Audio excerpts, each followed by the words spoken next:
خلیفہ کے ہم ہیں خلیفہ ہمارا، وہ دل ہے ہمارا آقا ہمارا، ہمارا ہمارا خلیفہ ہمارا، وہ دل ہے ہمارا آقا ہمارا، وہ دل ہے ہمارا آقا ہمارا۔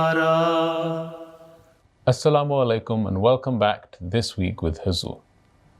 We are honored to present highlights of a mulaqat with Khuddam from the USA. In addition, beloved Huzur Aidullah Ta'ala bin Nasir al-Aziz graciously granted an audience to Dr. Rajendra Singh, High Commissioner of Guyana to the UK. We begin with Saturday's mulaqat, where Hadrat Khalifatul Masih Aidullah Ta'ala bin Nasir al-Aziz graciously met with members of Majlis Khuddam al-Ahmadiyya from the USA. Last Saturday, Khuddam from the northeast region of the United States had the opportunity of having a mulaqat with Hazrat Khalifatul Masih V, Ayyadullah Ta'ala bin Nasr al-Aziz. The Khuddam had travelled especially to pray behind Hazrat Amirul Mu'mineen and spend time in his company. They also had the opportunity to have a mulaqat, which took place in Islamabad. The Khuddam all had the opportunity to introduce themselves. حضور میرا نام مرزا مجادل احمد ہے۔ ابھی شادی ہو گئی ہے؟ کتنے بچے ہیں؟ جی حضور آپ نے میرا نکاح پڑھایا تھا 2022 میں جب امریکہ آئے نکاح تھے۔ پڑھانے کے بعد بچے کتنے ہوئے؟ جی حضور ایک بیٹا ہے میرا الحمدللہ، وہ بھی وقف نو میں ہے۔ میں ڈاکٹر محمد احمد اشرف جو ہیں فضل عمر اسپتال میں، وہ میرے سسر ہیں۔ اچھا اچھا۔ خاکسار کا نام وجی الرحمان مرزا ہے۔ خاکسار حضرت شیخ محمد احمد مظہر صاحب کا پڑھنواسا ہے، اور مرزا فضل الرحمان صاحب کینیڈا مرحوم کا پوتا ہے۔ تو مرزا مبشر تمہارا چچا ہے؟ میرے تائے ہیں، سب سے بڑے تائے ہیں۔ اچھا اچھا۔ جی وہ میرے ساتھ پڑھا کرتے تھے؟ جی، آپ کی کلاس والا۔ بوڑھے ہو گئے ہیں؟ جی حضور ہاں جی، نہیں رسلا سے ویسے جوانی ہے کافی۔ جوانی ہے؟ جی، از ویری ایکٹیو۔ جی Assalamu alaikum. Sorry, my name's Tim Domino. I belong to the Albany Majlis. Team domino? Yes. اچھا، what does it mean? In the Christian faith, Timothy means honored by God, and my middle name is Michael, which means honoring God in the Christian faith. So now you have been honored by God and blessed by God now by accepting Ahmadiyyat Islam. Alhamdulillah. It is again a great honor. Yes, it's been a great honor. So It's been a you are not honored by name only, but by your deeds as well. Yes? Jazakallah. When did you accept Ahmadiyyat? A year ago, Year in ago. October. Have you started learning more about Islam now? I've been learning every day, and Prayer. I've been blessed with all of my brothers teaching me. Have you memorized Surah Fatiha, the first surah chapter? Alhamdulillah Rabbil Alameen. Do you recite in the... I've not memorized it, no, but I do. Try I to do have it on memorize it and know the meaning of it as well. Because when you are offering 5 daily prayer, in every rakat, you recite this prayer, and then you can easily memorize it. I know them in English. I'm still learning the Arabic. We should try to learn Arabic as well. Assalamu alaikum. Wa alaikum assalam. How are you? Alhamdulillah, I'm fine. Where are you from originally? Ghana? Yes, please. Ajay. Which part of Ghana? Wa, in the Upper West region. Jarwala. Yes. Achha. You all live there in the United States? I'm the only one in the USA. Yeah. All my parents are in Ghana. Achha. Yes. So now you are American national? I have student visa. You have student visa. Yes. What are you studying? I'm studying PhD in physics. So do you want to go back to your home country? Inshallah. Inshallah. Inshallah. To serve the nation? Inshallah. Inshallah. Just to remove and stop the corruption among the politicians and bureaucrats. Yeah? Inshallah. We are praying that, inshallah. السلام علیکم میرے پیارے حضور۔ وعلیکم السلام۔ وعلیکم السلام۔ میرا نام ہے ریان محمود، اور میرے ابو کا نام ہے فرقان محمود، اور میری دادا کا نام تھا بشیر محمود۔ کہاں سے آئے ہو؟ پاکستان سے آئے تھے؟ جی نہیں، میں ادھر ہی پیدا ہوا تھا، لیکن میرے دادا دادی پاکستان سے۔ اچھا، ادھر ہی پیدا ہوئے تھے؟